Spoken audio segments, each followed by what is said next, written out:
নমস্কার, Rishibani institute of Vedic অ্যাস্ট্রোলজির পক্ষ থেকে স্বাগত জানাই আজকের জ্যোতিষ আলোচনায়। আমি শান্তনু আপনাদের সঙ্গে। আলোচ্য বিষয় ধনতেরাস এবং কর্কট রাশি। কালপুরুষের চতুর্থ রাশি এই কর্কট, চন্দ্রের দ্বারা প্রভাবিত, একটু ইমোশনাল, একটু সেন্সিটিভ, একটু ইম্পালসিভ এই রাশির মানুষজন বেশ বিলাসী জীবনযাপন করতে পছন্দ করেন। কর্কট রাশি, কর্কট লগ্নের মানুষরা, এদের জন্য ধনতেরাসের কিছু বিশেষ টোটকা, ধনতেরাস সম্পর্কে কিছু আলোচনা এবং তার সঙ্গে সঙ্গে ধনতেরাসের পুজো, এই সমস্ত বিষয় নিয়ে আমরা আজকে আপনাদের সঙ্গে।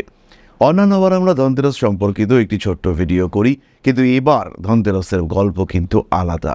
ধনতেরাসের দিন 13ই অক্টোবর 2025।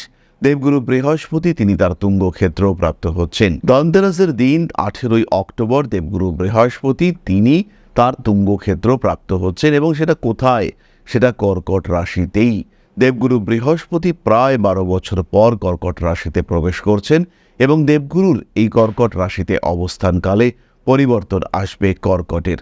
জীবনের বাধা বিপত্তি, সমস্যা ইত্যাদির থেকে বেরিয়ে আসবার জন্য সমাধান সূত্র খুঁজে পাবেন কর্কট রাশি বা কর্কট লগ্নের মানুষরা। এতক্ষণ শোনার পরে মনের মধ্যে অবশ্যই প্রশ্ন জাগবে, কি এই ধনতেরাস, কেন এই ধনতেরাস, আর কিভাবে এই ধনতেরাস? তাহলে কি এই ধনতেরাস, এই বিষয়টিতে আসি। রয়েছে অনেক পৌরাণিক কাহিনী, তার মধ্যে কয়েকটি বেশ প্রচলিত। সমুদ্র মন্থনের সময় সমুদ্র থেকে উঠে এলো অমৃত। যখন অমৃত উঠে এসেছিল তখন ছিল এই ত্রয়োদশী তিথি। ফলে এই ত্রয়োদশী তিথিতে মানুষের শারীরিক অবস্থার উন্নতির জন্য একটি অন্যতম গুরুত্বপূর্ণ তিথি। রয়েছে বেশ কিছু পৌরাণিক গল্প। রাজা হেমচন্দ্র এবং তার স্ত্রী তারা ছিলেন নিঃসন্তান। বহু তপস্যা, বহু পূজা, বহু ক্রিয়া করবার পরে তারা একটি পুত্র সন্তান প্রাপ্ত হলেন। কিন্তু পুত্র সন্তান জন্মের পরই শোনা গেল ভবিষ্যৎবাণী, বিয়ের মাত্র 4 দিনের মাথায় এই সন্তানের মৃত্যু হবে। বিরাট চিন্তায় রানী এবং রাজা তারা সন্তানকে বড় করে তুললেন। অবশেষে এক শুভ দিনে তাদের বিয়েও হয়ে গেল। বিয়ের 4 দিনের মাথায় রাজকন্যা জানতেন যে তার স্বামীর মৃত্যু হতে চলেছে। তিনি তার সমস্ত গয়না, সমস্ত অলংকার এবং বাড়িতে প্রচুর আলো জ্বালিয়ে তার বাড়িটিকে সাজিয়ে রাখলেন। তিনি এটাও জানতেন যে যমরাজ স্বয়ং সর্প আকারে আসবেন তার স্বামীর প্রাণ হরণ করতে। কিন্তু এই আলো, প্রচুর অলংকারের ছটা, এই সমস্ততে যমরাজ বিভ্রান্ত হলেন। তার চোখ ঝলসে গেল এবং তিনি ফিরে গেলেন। তার এই রাজপুত্রের প্রাণ হরণ এটা হলো না। এই যে রাজপুত্রের প্রাণ হরণ হলো না, সেই সময় কিন্তু যমরাজ আশীর্বাদ করলেন এবং দীর্ঘায়ু লাভ করল সেই রাজপুত্র। এই দিনটি, অর্থাৎ এই যে ত্রয়োদশী তিথির দিনটিতে যম প্রদীপ জ্বালানোর রীতি প্রচলিত হলো এই সময় থেকে। যে প্রদীপ জ্বালালে যমরাজ তিনি এই দিক থেকে মুখটা ফিরিয়ে নেবেন বা নিতে বাধ্য হবেন, এরকম একটা বিষয় মানব সমাজে ধীরে ধীরে প্রচলিত হলো। পরবর্তীকালে প্রাচীন ভারতীয় সভ্যতায় ধন্বন্তরী চিকিৎসকদের মধ্যে অন্যতম শ্রেষ্ঠ একজন। কার্তিক মাসের কৃষ্ণ ত্রয়োদশীতে জন্ম হলো আয়ুর্বেদ আচার্য, বিখ্যাত পৌরাণিক চিকিৎসক ধন্বন্তরীর। এই দিনটিকেও স্মরণীয় করে রাখার জন্য ধনতেরাস পালন করা হয়। যাই হোক না কেন, পুরাণ থেকে এবার আমরা বাস্তবে চলে আসি। ধনতেরাসের দিন বৃহস্পতি তুঙ্গ হচ্ছেন। কর্কট রাশির লক্ষ্মী লাভের সম্ভাবনা রয়েছে। লটারির টিকিট ওই দিন কাটা যেতে পারে। বাসন কুসন, গয়না গাটি, ঝাঁটা তো কিনবেন, তার সঙ্গে সঙ্গে অবশ্যই কিনুন কয়েকটি লটারির টিকিট। অতিরিক্ত টাকা খরচা করতে আমি কখনোই বলবো না, কিন্তু কয়েকটি টিকিট অবশ্যই কেনা উচিত। এই দিনটি কিন্তু একটু আলাদাই একটি দিন। দেবগুরু বৃহস্পতি তুঙ্গ হওয়ার সঙ্গে সঙ্গে তার দৃষ্টি পড়বে শনিদেবের উপর।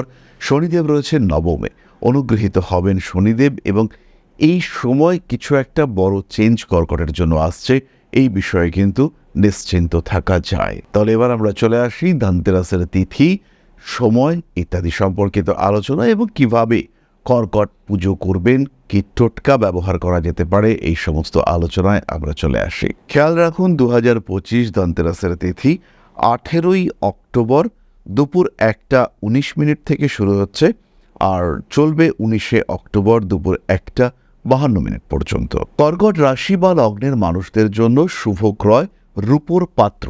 রূপোর পাত্র অর্থাৎ রূপোর থালা, রূপোর বাটি, এই ধরনের পাত্র এটা কর্কট কিনতে পারেন। এমন পাত্র যার উপরে জল রাখা যেতে পারে, সেটা গ্লাস হতে পারে, সেটা বাটি হতে পারে, সেটা থালা হতে পারে, কিন্তু রূপো বা সাদা কোনো থালা এটা কেনা যেতে পারে। তবে সাদা মানে কিন্তু কখনোই স্টিল নয়। যদি রূপোর পাত্র ক্রয় করা কঠিন হয়ে থাকে, সেই ক্ষেত্রে ছিলে কাটা অ্যালুমিনিয়ামের পাত্র আপনারা অবশ্যই কিনতে পারেন।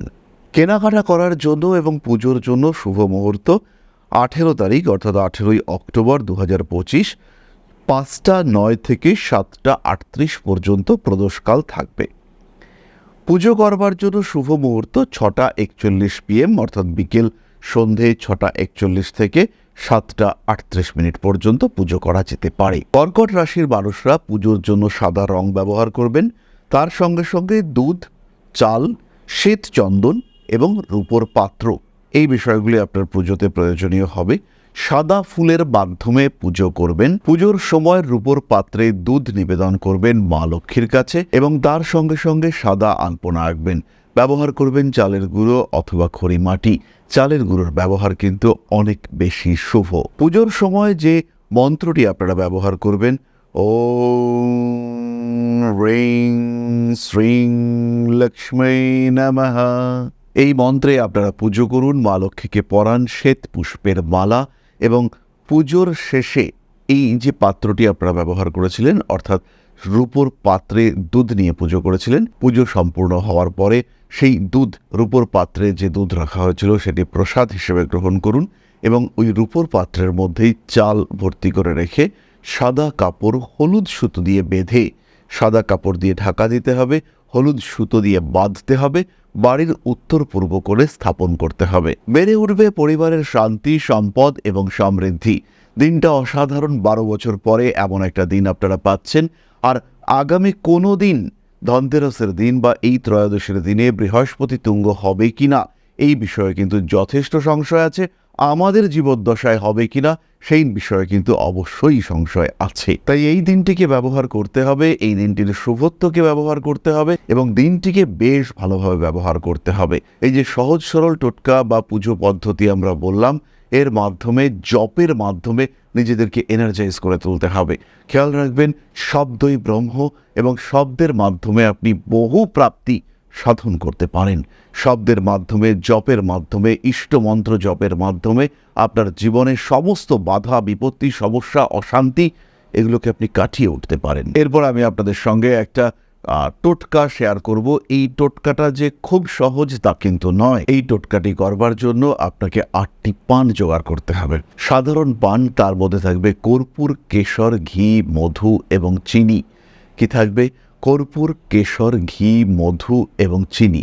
8টি পানকে খুব ভালো করে সাজিয়ে খিলি করে লবঙ্গ দিয়ে বিদ্ধ করতে হবে। এই সমস্ত বিষয়টিকে প্রদোষকাল অতিবাহিত হওয়ার পর 7:38 পর 8টি কালী মন্দিরে অথবা 8টি শনি মন্দিরে নিয়ে রেখে আসতে হবে। শনিদেব এই সময় আপনার নবমভাবে অবস্থান করে রয়েছেন, তার উপর দেবগুরু বৃহস্পতির দৃষ্টি রয়েছে। তাই এই 8টি পান আপনি যখন শনি মন্দির বা কালী মন্দিরে স্থাপন করে আসবেন তখন সেটা আপনার জন্য অত্যন্ত শুভদায়ক প্রতিষ্ঠিত হবে এবং আপনার জীবনে সমৃদ্ধি আসবে।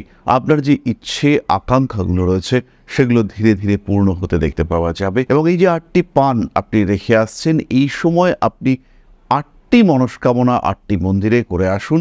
সেই মনস্কামনাগুলি ধীরে ধীরে পূর্ণ হতে দেখতে পাওয়া যাবে। নিশ্চিন্তে নির্দ্বিধায় ভরসা রাখতে পারেন যে ধীরে ধীরে এই মনস্কামনাগুলি পূর্ণতার দিকে এগিয়ে যাবে। তবে প্রত্যেকবারের মতো এবারও আমি আপনাদেরকে অনুরোধ করব, ঈশ্বরের কাছে যখন প্রার্থনা আমরা করি তখন সেই প্রার্থনা যেন বাস্তবিক হয়। অবাস্তব চিন্তা, অবাস্তব আশায় বেঁচে থাকা, প্রচুর আকাঙ্ক্ষা, প্রচুর চাহিদা, এগুলো কিন্তু আপনাকে শুধুই কষ্ট দেবে। সুতরাং টোটকা প্রয়োগ করুন। নিয়ন্ত্রিত ইচ্ছা, আকাঙ্ক্ষা, কামনা অবশ্যই মায়ের কাছে ব্যক্ত করুন। মা তো আদি, মা তো অনন্ত, মা তো আদিশক্তি, তিনি অবশ্যই আপনার প্রার্থনা শুনবেন। তাহলে আজকের আলোচনা আমরা আর দীর্ঘায়িত করব না। সবাই সুস্থ থাকুন, ভালো থাকুন। মা শ্রী শ্রী আদিশক্তির আশীর্বাদে আপনাদের জীবন আরও আরও আরও সমৃদ্ধ হয়ে উঠুক। জয় মা আদিশক্তি। নমস্কার।